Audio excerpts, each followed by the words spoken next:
to Extramilers, where we bring you insights from those who have gone the extra mile, authors, thought leaders, and experts whose ideas can transform your personal and professional life. I'm Mariam, and today we're diving into Source Code, My Beginnings, Bill Gates' first memoir. This book isn't just about Microsoft. It's about what shaped him long before he became one of the most influential figures in technology. His rebellious nature, his obsession with learning, and the mindset that pushed him to take risks. These are the real stories behind his success. There's a lot to unpack, so let's jump in. If there's one thing that stands out about Bill Gates as a child, it's his curiosity. He wasn't just interested in learning. He needed to understand things at the deepest level. His childhood was filled with books, encyclopedias, and endless problem solving. That kind of mind is rare. Most kids follow along with school subjects. But Gates was different.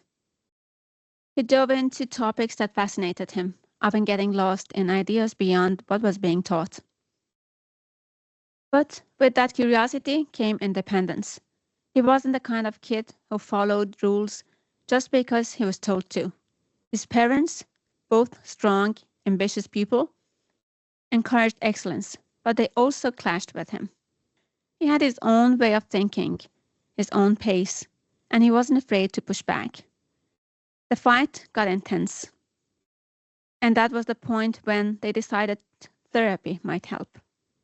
What's interesting is how Gates reflects on the experience happened in his life and the therapy. Therapy didn't change who he was, but it helped him understand himself better. And self-awareness, knowing how your mind works, how to control your focus, and when to push or hold back, is something that would shape him for the rest of his life. Then came a turning point. At 13, Gates encountered a computer for the first time. His school, Lakeside, had a General Electric terminal, and from the moment he touched the computer, everything changed.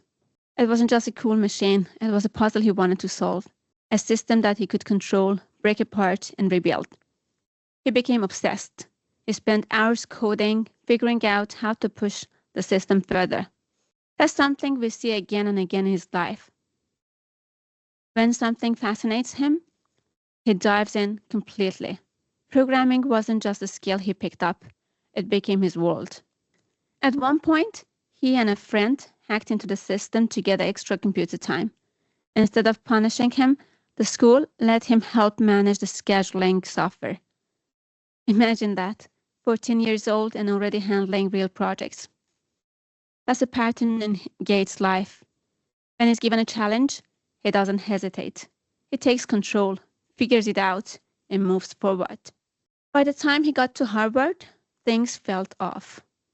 He was supposed to be following the traditional path, study, graduate, get a respectable job. But his mind was elsewhere.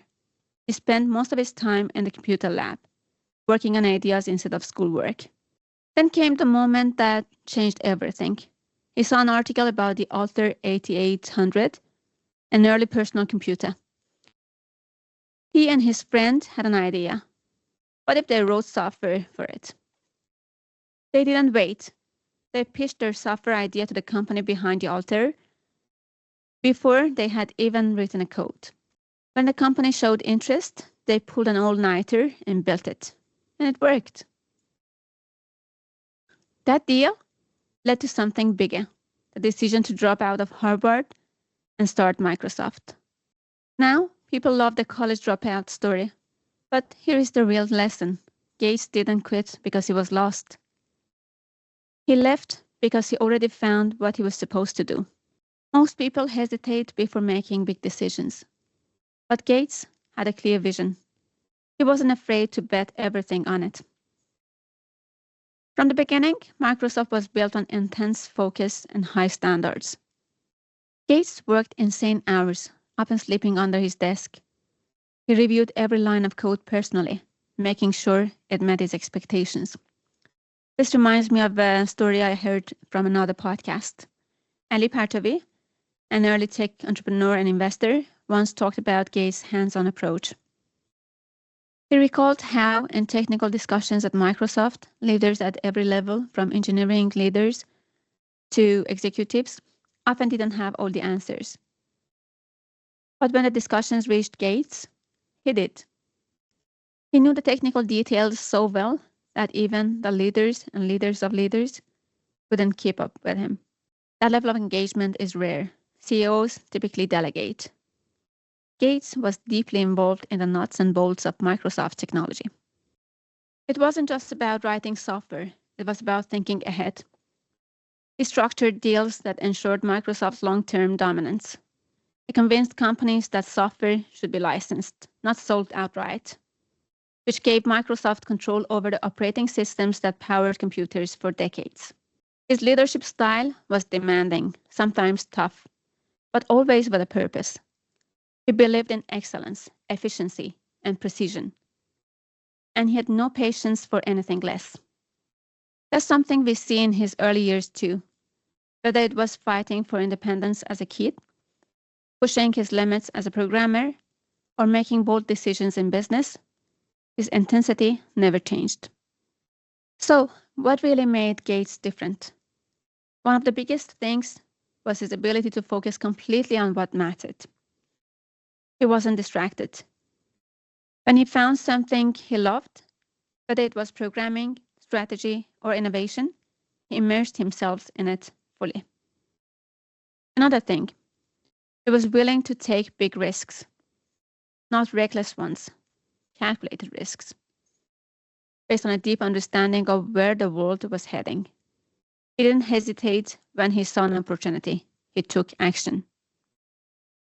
And finally, he demanded excellence from himself, from his team, from his company. He was relentless about improving, optimizing, and pushing boundaries. The story of source code ends just as Microsoft is starting to take off. The next books in his trilogy will likely explore the company's rise, the dominance of Windows, and his later transition into philanthropy.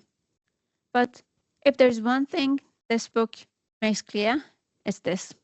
Gates' success wasn't accidental. It was built on curiosity, deep focus, and the ability to make bold, decisive moves when it mattered most. And maybe that's something to think about in our own lives. What would happen if we focused completely on what fascinates us? If we stopped hesitating and made bold moves when we saw an opportunity? That's it for today's episode of Extramilers. If you enjoyed this deep dive into source code, follow the podcast for more insights into the minds of extraordinary people. But here's a thought.